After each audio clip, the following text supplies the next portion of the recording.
अंगूर खट्टे हैं ये तो आपने सुना होगा, लेकिन यदि अंगूर खट्टे हैं तो आप उसकी बहुत ही अच्छी चटनी बना सकते हैं। यदि खट्टे अंगूर नहीं हैं तो ये चटनी इतनी अच्छी लगती है कि आप अंगूर ला कर और स्पेशली बस इस चटनी के लिए आप अंगूर लाएंगे और चटनी बनाएंगे। दोस्तों, आज हम बनाएंगे अंगूर की खट्टी मीठी चटनी। आपने बहुत बार आम की गुड़ वाली चटनी खाई होगी, कुछ उसी तरह से हम इस चटनी को भी बनाएंगे जो बहुत ही टेस्टी बनकर तैयार होगी। इस चटनी को जैसे आप आम की चटनी को लंबे समय तक स्टोर कर सकते हैं, वैसे इस चटनी को भी बनाकर आप लंबे समय के लिए स्टोर कर सकते हैं। तो चलिए शुरू करते हैं अंगूर की चटनी बनाना। नमस्कार दोस्तों, कुकिंग फूडिंग हिंदी चैनल में आप सभी का स्वागत है। रेसिपी शुरू करने से पहले आप सभी से रिक्वेस्ट है कि यदि मेरी वीडियो ज़रा सी भी पसंद आए तो प्लीज़ लाइक कर दीजिएगा और इसे ज़्यादा से ज़्यादा अपनी फैमिली और फ्रेंड के साथ शेयर करिएगा। आप जब एक बार लाइक करते हैं ना तो हमें बहुत सारा सपोर्ट मिलता है, तो प्लीज़ वीडियो को लाइक ज़रूर करें। तो चलिए शुरू करते हैं अंगूर की चटनी बनाना।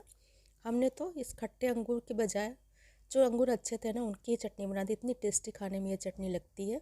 तो चलिए शुरू करते हैं अंगूर की चटनी बनाना।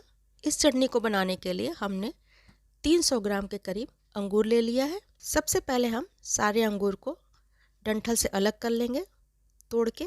देखिए कुछ इस तरह से सारे अंगूर को हम पहले अलग कर लेते हैं। सारे अंगूर को हमने डंठल से अलग कर लिया है। अब हम सबसे पहले इन्हें खूब अच्छे से धुल लेंगे, ताकि अंगूर पे जो काले काले से दाग पड़े होते हैं, धूल लगी होती है, वह सारी चीज़ें निकल जाए। देखिए अंगूर को हमने बहुत अच्छे से धुल लिया है। अब हम क्या करेंगे, अंगूर का जो ऊपरी वाला हिस्सा होता है उसे चाकू की मदद से काट देंगे। जो ये काला वाला हिस्सा है ना, इसे हम कुछ चाकू से देखिए कुछ इस तरह से काट देंगे। इसी तरह से हम सारे अंगूर को काट कर अलग प्लेट में रख लेंगे।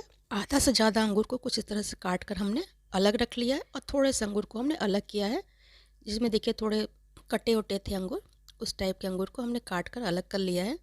इसका हम पीस कर पेस्ट बनाएंगे। चटनी बनाने के लिए गैस पर हमने कढ़ाई चढ़ा दिया है, उसमें हम 1 चम्मच ऑयल डाल देंगे। ऑयल अच्छे से गर्म हो चुका है। अब हम इसमें आधा चम्मच पचफोरन डाल देंगे। यदि आपके पास पंचफोरन नहीं है तो आप मंगरेल, राई, सौंफ, मेथी दाने सब इसमें थोड़े थोड़े करके डाल दीजिए। साथ ही इसमें हम डाल देंगे आधा चम्मच सौंफ। सौंफ इस चटनी में बहुत अच्छा लगता है, इसलिए हमने अलग से भी आधा चम्मच सौंफ डाल दिया। पंचफोरन में भी सौंफ मिला हुआ था। अब हम दोनों चीज़ों को अच्छे से चटक जाने देंगे। सौंफ और पचफोरन अच्छे से भुन गया है। अब हम इसमें अंगूर को डालकर भूनेंगे।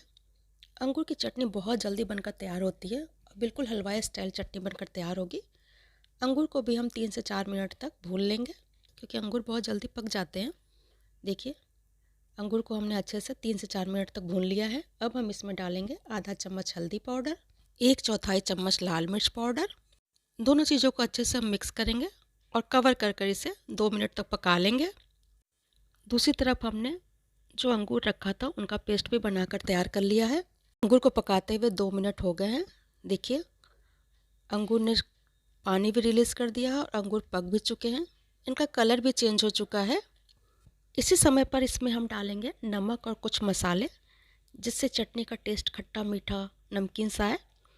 हमने इसमें डाल दिया है 1/4 चम्मच नमक। साथ ही इसमें हमने डाल दिया है 1/4 चम्मच गरम मसाला, 1/4 चम्मच काले मिर्च पाउडर, आधा चम्मच चाट मसाला। चाट मसाला अगर आप डाल देंगे ना तो इतनी टेस्टी चटनी बनकर तैयार होगी कि पूछिए नहीं। तो आप चाट मसाला ज़रूर डालिए। सारी चीज़ों को डालकर अच्छे से मिक्स करेंगे। साथ ही इसमें हम डाल देंगे 2 चुटकी काला नमक। हलवाई लोग जब अंगूर की चटनी बनाते हैं तो उसमें काले नमक ज़रूर डालते हैं, इससे इसका फ्लेवर बहुत बढ़ जाता है। अब सारी चीज़ों को मिक्स कर कर 1 मिनट तक लो फ्लेम पे हम और भून लेते हैं। अब हम जो पेस्ट बना कर रखे थे अंगूर का उसे डाल देंगे। इस तरह से जब आप पेस्ट बनाकर डालेंगे ना तो चटनी गाढ़ी गाढ़ी बनकर तैयार होगी। और कवर कर कर 2 मिनट तक और पका लेंगे। अंगूर को हमने 2 मिनट तक और पका लिया। इससे जितने भी मसाले हैं सब अंगूर में चले जाएंगे और बहुत अच्छा फ्लेवर आएगा। जब हम बहुत अच्छे से इसको पकाएंगे ना तो बहुत टेस्टी बनकर तैयार होगा। अब हम इसमें डाल देंगे गुड़। हमने 300 ग्राम अंगूर लिया था। चूँकि अंगूर बहुत ज़्यादा खट्टे नहीं थे। अगर अंगूर खट्टे हैं तो आप गुड़ की क्वांटिटी बढ़ा दीजिएगा, और यदि खट्टे नहीं हैं तो आप 150 ग्राम गुड़ डाल दीजिएगा। गुड़ डालकर हमने अच्छे से मिक्स कर कर कवर कर कर 2 मिनट के लिए छोड़ दिया है। 2 मिनट तक पका लिया है। देखिए गुड़ भी अच्छे से इसमें गल गया है। अब हम इसे थोड़ी देर तक और पका लेते हैं, लेकिन बहुत ज़्यादा आप नहीं पकाइएगा, थोड़ा पतला रहेगा तभी आप गैस को ऑफ़ कर दीजिए, क्योंकि ये जब ठंडा होगा ना तो थोड़ा गाढ़ा होगा। यदि आप केवल गुड़ नहीं डालना चाहते हैं तो गुड़ और चीनी दोनों मिलाकर डाल सकते हैं, और केवल चीनी में भी इसे बना सकते हैं, लेकिन गुड़ में बनाइएगा ना तो बहुत टेस्टी बनेगी। देखिए, अंगूर ट्रांसपेरेंट दिखने लगे हैं और गुड़ की चाशनी अच्छे से अंगूर के अंदर समा गई है। अब हम गैस को बंद कर देंगे और इसे ठंडा होने देंगे। अभी ये पतली लग रही होगी, लेकिन जब ये ठंडी हो जाएगी तो गाढ़ी लगेगी। यह चटनी बहुत ही खट्टी मीठी चटपटी सी बनकर तैयार होती है। देखिए, जब चटनी ठंडी हो गई है तो गाढ़ी भी हो गई है।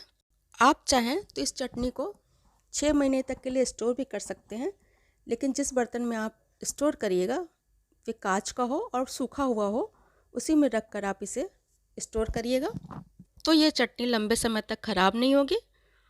तो आप एक बार इस चटनी की रेसिपी को ज़रूर ट्राई करिएगा और कमेंट कर हमें बताइएगा कि आपको यह चटनी कैसी लगी। रेसिपी यदि पसंद आ जाएगी तो वीडियो को लाइक कर दीजिएगा और इसे ज़्यादा से ज़्यादा शेयर करिएगा।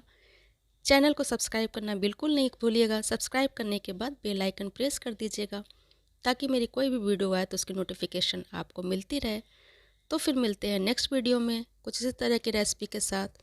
Bye bye, take care.